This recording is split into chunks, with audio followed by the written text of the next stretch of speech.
On this day in working class history, the 13th of November.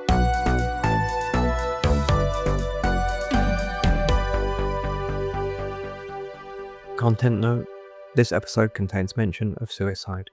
On the 13th of November 1970, South Korean garment worker Jeon Tae-il, after trying to organize for better conditions, poured kerosene on his body and set himself on fire in front of Seoul's Peace Market.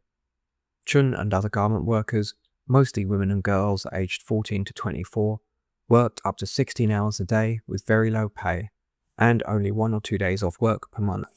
He was motivated by his Christianity, and although he was very poor, he often spent his bus fare on food for his colleagues who worked through their lunch breaks, hungry, and instead walked his 3-hour journey back home on foot.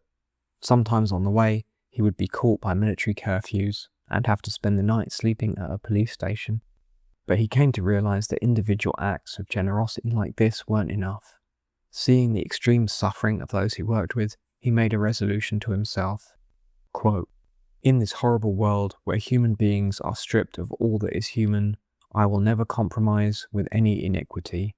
I will not remain silent before any injustice, but pay heed and work to rectify it." End quote. Jeon learned about workers' rights laws which weren't being implemented, and he formed the first union in the market, fighting for a maximum 8-hour working day and days off. He persisted in his activism despite being fired multiple times. He even attempted to start a cooperative garment factory, but he was unable to raise the money to get it off the ground. Eventually, with his efforts not resulting in concrete changes, he resolved to die by ritual suicide, which was the first protest suicide in the workers' movement in the country.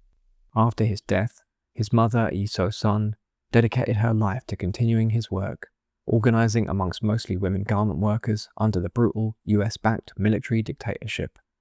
It also spurred organizing across the industry over the coming decade, and ultimately contributed to a wave of strikes in the late 1970s. Learn more about this in episode 51 of the Working Class History podcast. Listen wherever you're listening to this podcast.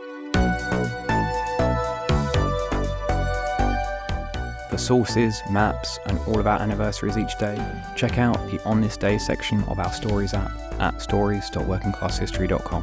And if you value our work, support us at patreon.com/workingclasshistory.